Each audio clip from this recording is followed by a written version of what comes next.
But maybe you don't have good sense because you're sitting here arguing with me and you're making me mad, and I'm going to send you to the office if you don't shut up!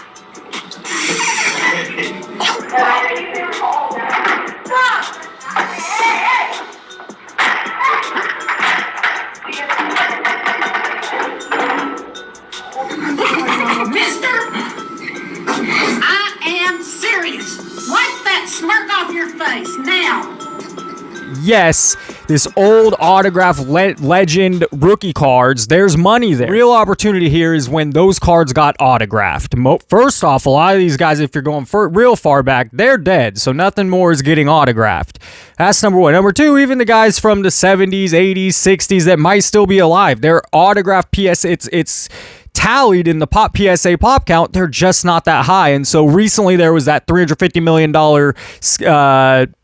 alleged, I mean, there's a lot more it's going to come out of that. Who knows how true that guy was. But if you look at the pop counts on all these vintage rookie cards, they're not high. So I am not worried. I want to break this down as simple as possible. There's certain legends that their cards have held value throughout the decades. Vintage has proven that from a card from the 50s went up in the probably about the 80s, and then in the 90s it was worth more, and then in the 2000s, and now come 2025 it's at some of this stuff is at all-time high. But it has to be rare.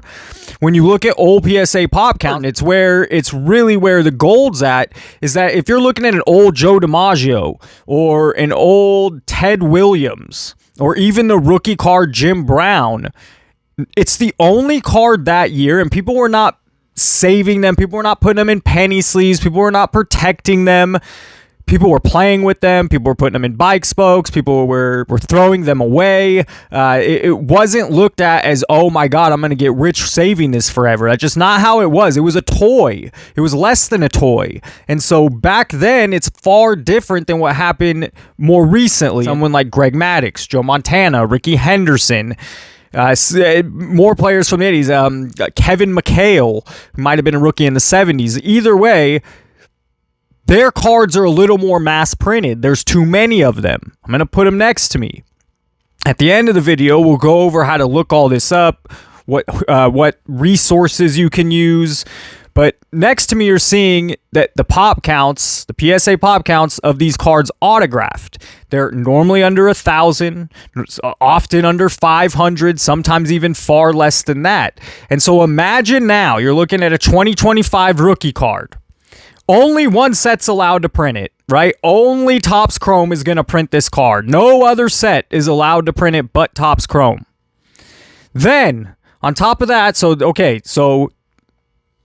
print, 30,000. That's about how many Joe Montana rookie cards are graded with PSAs, about 30,000. But then they print a special parallel.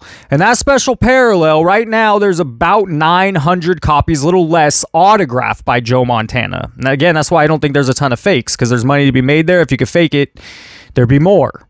And Joe Montana's a little high compared to some of these other players.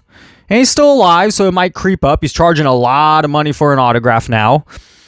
And the Joe Montana parallel is numbered to 900. It's also autographed. The only difference between the base card and the parallel card is it's far more limited. It's numbered to 900 instead of 30-something thousand. And it has his autograph on it. Sometimes an inscription that adds a whole nother nuance to it. And trust me, if you really stay tuned, there is tons of levels to this. I'm just trying to lay baby steps to try to get you bought into the fact that, yes, this old autograph legend rookie cards, there's money there. It doesn't make sense. The price difference between a Bobby Witt Jr., who's a good player, great player, Ronald Acuna, the difference between them, who have far more autograph rookie copies than these old players who are legends and have already had not just great careers, legendary careers. Terry Bradshaw won 4 Super Bowls. Joe Montana won 4 Super Bowls. I mean, it's like Terry Bradshaw won 4 or 5. I think it's 4. 4 in the 80s or 70s, mainly because that great defense, I believe. Y'all been dating? We've been dating like 3 months. Yeah, hand in the circle. So once you're at least flirting with the thought or have been sold in that, yes, the Rickey Henderson autograph rookie there's a little too many of those. There's about 1,500. But when you compare it to the other number of PSA pop counts non-autograph, it's clear which one if you're anyone moving back into modern from today, anybody that's in cars now, they've been in cars a few years, oh, okay, I now want to go into vintage. I now want to move back. Well, when they decide to make the purchase of just some regular Rickey Henderson rookie card, or for a few $100 more, you can get this way more limited, premium. Rickey Henderson's dead, by the way, so no more will be signed. A few more might get graded, but that number's pretty solidified at this point. Or you could get that parallel autographed. Sometimes have an inscription. Now, where it gets really complicated, this is where you start getting on levels and maybe where there's value to be made. There's different ways to grade these things, and it costs different levels. So there used to not be a dual autograph level, so a dual autograph option. The point here is most cards are not graded dual grade. Okay, I might have misspoke there. So dual grade would be you pay an extra fee. You have the card graded as if, 8, 9, 10 based on its merits, a 4. You also have the autograph graded. You want a 10. Sometimes it gets a 9 or 8 or worse. You want the 10. That costs extra money, maybe double the price. Now, there's other options. You could send in the PSA just to get authentic on it. It's cheaper. You're not going to have them grade the autograph. You're not having them grade the card. You're just saying this is an authentic autograph. That's cheaper and it has a less resale value. In most cases, but most people are blind to this. Most people don't take the time to go this deep. It is way more. We're going far. We're pushing here. You're going to learn something here, hopefully, and maybe you already know this. Hopefully, it adds a little bit of value, and if not, it just reconfirms what you're already thinking and doing here. And to be fair, I own no vintage autograph football or baseball. It gets expensive. I have been working on the Hall of Fame autograph NBA collection, but most of my stuff is between $75 to $200. And they're good value right now. You can get a lot of them for under $100. Slabbed, autograph, boom, Hall of Fame. Where it gets crazy is, when I go buy, I could buy the authentic. I look generally for an auto 10. The auto 10 might be a little higher price depending on the player, the year, who it is, what set. So I want the auto 10. Now, generally, especially in basketball, baseball, they've woken up to this. They've been doing this. Baseball just has more vintage collector and fans. But football, I feel the opportunity, basketball, and still baseball, but just to be aware of it, just to see, this is where I think when everyone moves backwards, they're looking at these autograph legend rookie cards, and some of them are still very affordable. So if you get an auto 10 non-grade, they decided, hey, I'm not going to pay that extra premium to grade the card. The card looks like a 7 anyways. Maybe it looks like a 9 or 10. So if it costs more for the dual grade. So a lot of what is out there is just a graded autograph. Hey, it's a 10 auto, no grade on the card. That's also, they didn't offer this service. I'm not sure how long it's been. It's been a while. But if you're going way back, they didn't offer the dual grade service. So what some people do, I've never done this. I think there probably is some money to be made. And people are making money off it, is you do take the risk. You do take the energy, the time, because it takes all those things and the knowledge to crack the damn slab. You go and you buy the 7, I don't know. Let's even go cheap. I know basketball the best. I feel like Kevin McHale. Let's just use him and George Gervin. You can get their autograph rookies for $100, and there's not a lot of them. I'll put them next to me. And it's not dual grade. It has an auto 10, but the card is not graded. So now you crack it and grade it, and it comes back a 6 grade with a 10 auto. All of it, you've already made this card more expensive to the buyers. It's already on another level than just the auto 10.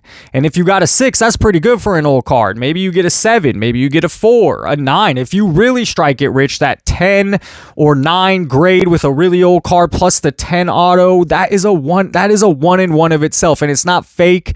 It's not something that's handled by the manufacturers, made up, where this is a one of one 17 times over in 50 different sets. No, this is it. That's it. And so that's where the highest premium cards sell. Get Elon on the horn! Oh my God. But I just want to hammer that point home. Think about yourself.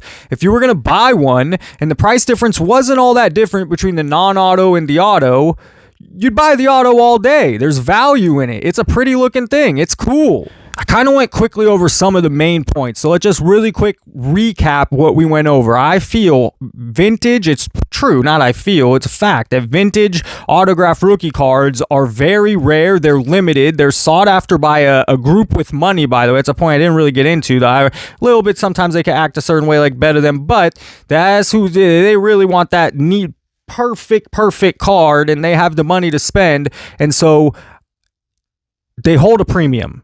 And they should, if things follow logic over years to come and all these modern people move backwards, there should be some value there. They might be mispriced at the moment. Finally, you get into the grading aspect and how complicated that is, and it takes multiple steps. It takes finding the right slab that's an auto 10 that still needs in great condition that you feel you could send in. Then it takes getting and buying and getting the card. Then it takes cracking it. Doing the whole process of sending in a PSA, hoping that PSA, brings it back a 10, an auto, and a good grade.